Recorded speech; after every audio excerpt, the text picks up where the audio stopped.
ഒരു കാര്യം വളരെ വ്യക്തമാവുന്നു. ഗൾഫ് രാജ്യങ്ങൾ അമേരിക്കയുടെ ഈ ഇറാൻ ആക്രമണത്തിന് എതിരായി നിൽക്കുന്നു എന്ന വാർത്തയാണ് ഈ മണിക്കൂറുകൾ വരുന്നത്. ഒരുപക്ഷെ അമേരിക്ക എന്തുകൊണ്ട് ഇതുവരെ ഇറാനിൽ കയറി ആക്രമിച്ചില്ല എന്നുള്ളതിന് ഉത്തരം ഇപ്പൊ പരസ്യമായി രംഗത്ത് വരുന്നുണ്ട്. യു എയിൽ അമേരിക്കയ്ക്ക് ബേസ് ഉണ്ട്.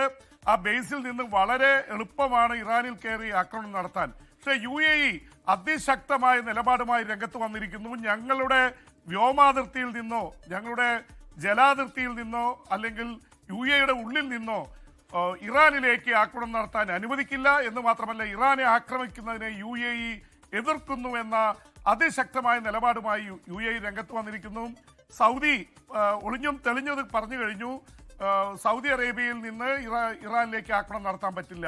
അതുപോലെ ഒമാൻ, ഖത്തർ തുടങ്ങിയിട്ടുള്ള രാജ്യങ്ങളൊക്കെ രംഗത്ത് വന്നിട്ടുണ്ട്. ഇവിടെയൊക്കെ അമേരിക്കയ്ക്ക് ബേസ് ഉണ്ട്. ആ ബേസിൽ നിന്ന് അടിച്ചാൽ അവിടേക്ക് തിരിച്ചടിക്കുമെന്ന് ഇറാൻ അതിശക്തമായിട്ടുള്ള മുന്നറിയിപ്പ് നൽകിയിട്ടുണ്ട്. അതുകൂടിയാണ് ഒരു പക്ഷേ ഈ രാജ്യങ്ങളെയൊക്കെ പ്രകോപിപ്പിച്ചിട്ടുള്ളത്. എസ്കൈൻ ഇപ്പോഴത്തെ കണക്ക് പറയുന്നത് $50,000 കോടി ബിസിനസ്സാണ് ടൂറിസത്തിലും ധനകാര്യ മേഖലയിലുമായിട്ട് UAEയിൽ നടക്കുന്നത്, അബുദാബിയിലും ദുബായിലും നടക്കുന്നത്. $50,000 കോടി എന്ന് പറയുമ്പോൾ ഏതാണ്ട് 1,20,00,000 രൂപ വരും. 1,20,00,000 അടുത്ത് 1,20,00,000 അപ്പുറത്താണ് ഇതിൻ്റെത് വരുന്നത്. അപ്പോൾ അത്രയും കോടിയാണ് വരുന്നത്, 1,20,000 കോടി. അപ്പോൾ അത് വലിയ രീതിയിൽ അത്ഭുതപ്പെടുത്തുന്നതും അമ്പരപ്പിക്കുന്നതുമാണ്. അതുകൊണ്ട് ആ തരത്തിലുള്ള ഒരു ആക്രമണത്തിനും സമ്മതിക്കില്ല. അങ്ങനെ വന്ന ഇറാന്റെ മിസൈലുകൾ UAEയിൽ പതിക്കുമെന്ന് അവർക്കറിയാം. അതുകൊണ്ട് UAE ന്യൂട്രൽ കൺട്രി ആയിട്ട് മാറിയിരിക്കുന്നു. ഞങ്ങൾ ഇതിൽ ഇടപെടില്ല. സൗദി വരുന്നു, ഒമാൻ വരുന്നു. അതുകൊണ്ട് അമേരിക്കയെ സംബന്ധിച്ചിടത്തോളം അമേരിക്കയ്ക്ക് UAEയിൽ നിന്ന് ആക്രമിക്കാനാണ് വളരെ എളുപ്പമുള്ളത്. പക്ഷെ അവിടെ നടക്കാത്തത് കൊണ്ട് അവര് Abraham Lincoln USS Abraham Lincoln എന്ന 90 വിമാനങ്ങൾ, യുദ്ധവിമാനങ്ങളുടെ കപ്പലുമായിട്ട് ഇന്ത്യൻ മഹാസമുദ്രത്തിൽ എത്തിയിരിക്കുകയാണ്.